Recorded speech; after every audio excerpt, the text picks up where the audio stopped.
नमस्कार दोस्तों। अभी जो चर्चा की हम लोगों ने वह चर्चा थी वर्णों को लेकर। हिंदी वर्णमाला के वर्ण और वर्ण में स्वर और व्यंजन। इसके बाद हमने संधियों पर बात की। अब शब्द के परिचय पर बात करते हैं। शब्द क्या है, शब्द की परिभाषा क्या है, शब्द कितने प्रकार के होते हैं।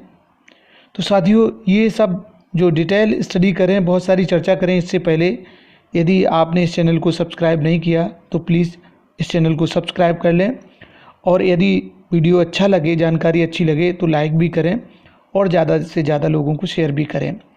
तो शुरुआत करते हैं अब कि शब्द का परिचय, शब्द की परिभाषा क्या है। अक्षरों के सार्थक मेल को शब्द कहते हैं। अक्षरों अथवा वर्णों के सार्थक मेल को शब्द कहते हैं। जैसे लड़का, घोड़ा, सुंदर, रुपया, देश आदि, ये सभी शब्द सार्थक हैं। भाषा में केवल सार्थक शब्दों पर ही विचार किया जाता है। निरर्थक शब्दों की भाषा में कोई जगह नहीं होती, कोई स्थान नहीं होता। और हमेशा ही जो निरर्थक शब्द यदि कहीं पर भी आ जाते हैं तो समझ लीजिए कि अर्थ का अनर्थ हो जाता है।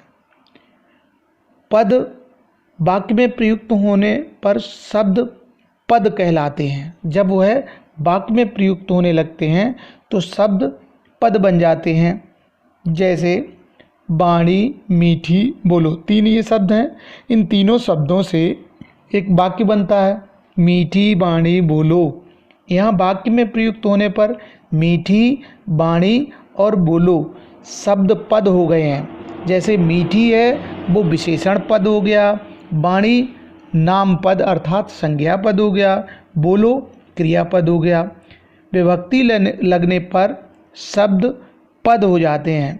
यदि विभक्ति लग जाती है शब्द पद हो जाते हैं। जैसे लड़कों ने गेंद खेली, कृपया कुर्सी पर बैठिए, इत्यादि आदि आदि। अब आते हैं हम कि शब्दों के प्रकार क्या होते हैं। तो कौन कौन से प्रकार हैं शब्दों के, तो हमें जान लेना चाहिए। स्रोत के आधार पर, अर्थ के आधार पर, रचना के आधार पर, शब्द शक्ति के आधार पर, रूपांतर के आधार पर। हिंदी का शब्द भंडार इतना व्यापक और विशाल है। हिंदी में शब्द अनेक प्रकार के हैं। अतः ये जो 5 के बारे में भी अगर बहुत विस्तृत वर्णन किया जाए तो बहुत समय लग सकता है, लेकिन यहाँ पर संक्षिप्त बात होगी। सबसे पहले स्रोत के आधार पर शब्दों के प्रकार, और ये स्रोत के आधार पर शब्दों के प्रकार 4 प्रकार से होंगे। तत्सम शब्द, तद्भव शब्द, देशज शब्द और विदेशज अथवा विदेशी शब्द। तो तत्सम शब्द जो हैं, हिंदी में चलित संस्कृत शब्दों को तत्सम शब्द कहते हैं। वैसे तत्सम का शाब्दिक अर्थ निकाला जाए, तत् माने उस, सम माने बराबर, अर्थात उसके बराबर। किसके बराबर? यानी संस्कृत के बराबर। संस्कृत भाषा के जो शब्द सीधे उठाकर ले लिए गए, हिंदी में अपना लिए गए, वह तत्सम शब्द कहलाते हैं। उदाहरण के लिए अग्नि है, आम्र है, कर्म है, चंचू, वार्ता इत्यादि। तद्भव शब्द किसे कहते हैं? संस्कृत शब्द के विकृत रूप को तद्भव कहते हैं, अर्थात घिस के शब्द परिवर्तन हो गए।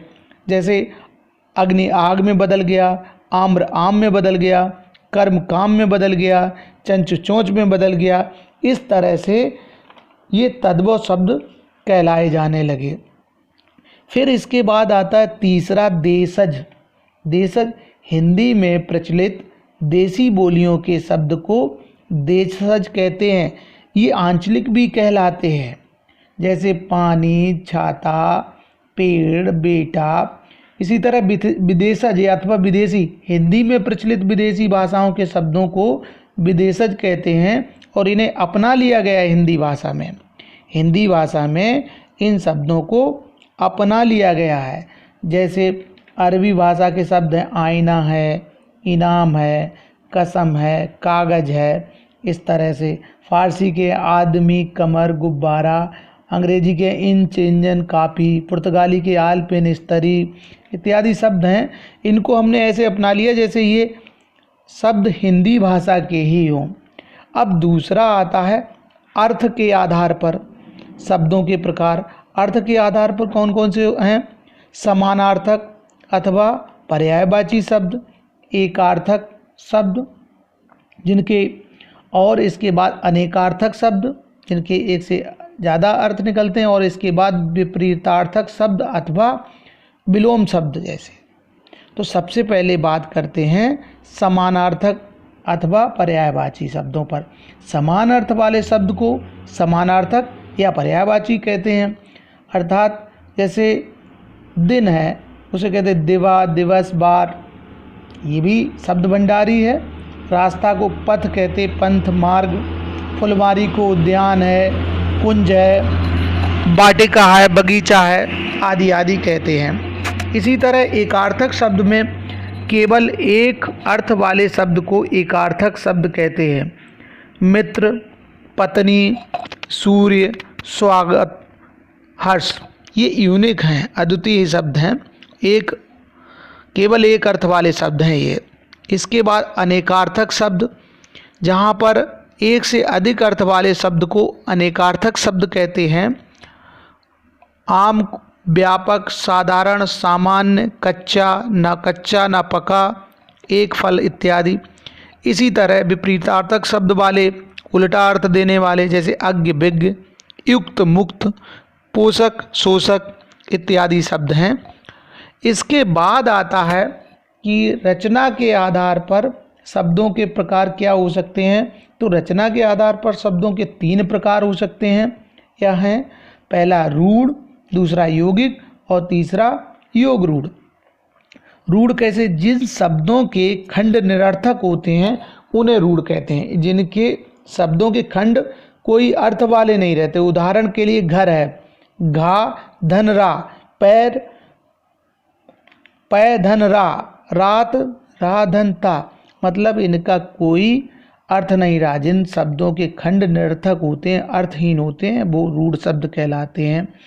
इसके बाद यौगिक, यौगिक जैसा नाम यतु नामा ततु गुणा, रूढ़ शब्दों के योग से बने शब्द को यौगिक शब्द कहते हैं। यौगिक शब्द के दोनों खंड सार्थक होते हैं।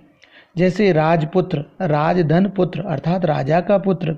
जन्मभूमि, जन्म भूमि जहाँ जन्म हुआ हो वह भूमि। पाठशाला, पाठ की शाला। तो इस तरह यौगिक कहलाते हैं। अब आता है योग रूढ़। विशेष अर्थ का बोध कराने वाले शब्द को योग रूढ़ शब्द कहते हैं। योग रूढ़ शब्द सामान्य या साधारण अर्थ को छोड़कर विशेष अर्थ बताता है। योग रूढ़ जो शब्द है वो योग रूढ़ शब्द सामान्य या साधारण अर्थ को छोड़कर विशेष अर्थ देता है।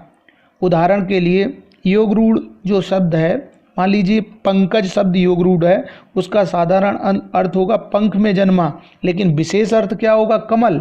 इसी तरह दशानन, 10 मुख वाला, ये साधारण अर्थ हुआ, लेकिन विशेष अर्थ रावण। शब्द शक्ति के आधार पर शब्द के प्रकार कौन कौन से होते हैं तो जान लेते हैं। शब्दों में शक्ति होती है, किसी शब्द में कम शक्ति होती है, किसी शब्द में अधिक शक्ति होती है। अतः शब्द शक्ति के आधार पर इन शब्दों को 3 नाम दिए गए हैं।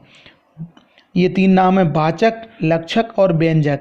और इन तीनों वही अभिधा, लक्षणा और व्यंजना शब्द शक्तियाँ हैं, उन्हीं के बारे में।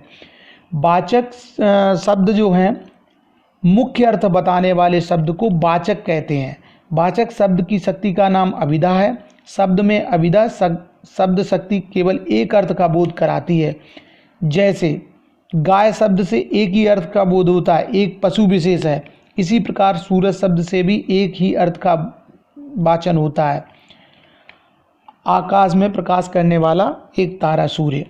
लक्षक शब्द अपने अर्थ के समान गुण का बोध कराने वाले शब्द को लक्षक कहलाते हैं। लक्षक शब्द की शक्ति को लक्षणा कहते हैं और लक्षणा शक्ति से शब्द अर्थ के समान या सादृश्य गुण का बोध होता है, इसमें गुण का बोध होता है। अतः लक्षणा शब्द शक्ति के लक्षण से उसका अर्थ प्रकट होता है। जैसे किसी से कहते तुम गधे हो, इसका अर्थ ये नहीं कि वह गधा है, अर्थात वह मूर्ख है। और यह कह दिया जाए तुम्हारा हृदय तो दरिया है, मतलब तुम उदार हृदय के व्यक्ति हो। इसी तरह व्यंजक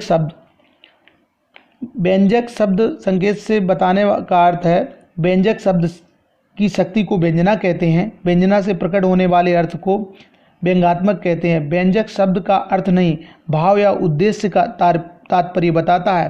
प्रसंग संदर्भ के अनुसार एक ही शब्द के अनेक भाव प्रकट होते हैं। जैसे उदाहरण के लिए, संध्या हो गई है इसलिए पढ़ने बैठ जाइए, खेलना बंद कर दीजिए, दिया बत्ती जला दो, अब काम करना छोड़ दो, इत्यादि इत्यादि। तो मित्रों, ये था अभी शब्द शक्ति के आधार पर शब्दों के प्रकार। और अब आते हैं रूपांतर के आधार पर शब्दों के प्रकार। रूपांतर के आधार पर मुख्य रूप से दो होते हैं शब्दों के प्रकार, विकारी और अविकारी। किंतु विकारी जिन शब्दों में लिंग, वचन अथवा काल आदि के कारण विकार होते हैं उन्हें विकारी शब्द कहते हैं। विकार से शब्दों के रूप में अंतर आता है। हिंदी में 4 विकारी शब्द हैं। ध्यान रखने वाली बात है, हिंदी में 4 विकारी शब्द हैं। ये हैं संज्ञा, सर्वनाम, विशेषण और क्रिया। हिंदी में 4 विकारी शब्द हैं, संज्ञा, सर्वनाम, विशेषण और क्रिया। अब दूसरा आता है, इनमें संज्ञा में उदाहरण में ले लें घोड़ा, घोड़ी और कोई किसी प्राणी, वस्तु या स्थान के नाम को। सर्वनाम में मैं, मुझ, मुझे, मम्मी, हम, हमें इत्यादि। विशेषण में अच्छा, अच्छी, अच्छे, नया, नई, पहला। क्रिया में पढ़ता, पढ़ती, लिखना, लिखती या पढ़ूँ, पढ़ो। अब आता है अविकारी शब्द। जिस शब्द में कोई विकार नहीं आता उसे अविकारी शब्द कहते हैं। अविकारी को ही अव्यय भी कहते हैं। अव्यय शब्द 4 होते हैं, क्रिया विशेषण, संबंध बोधक, समुच्चय बोधक और विस्मयादि बोधक। क्रिया विशेषण में हम उदाहरण के तौर पर ले सकते अब, जब, यहाँ, वहाँ, भीतर, बाहर, नीचे, क्यों।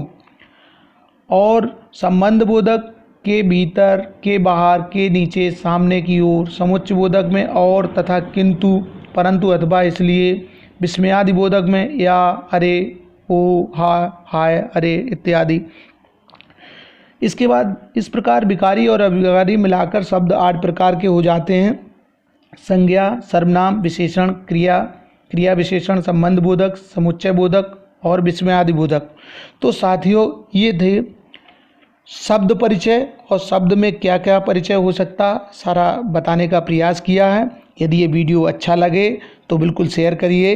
त्रुटियां हों या सुझाव हों तो कमेंट्स करिए। वीडियो देखने के लिए धन्यवाद।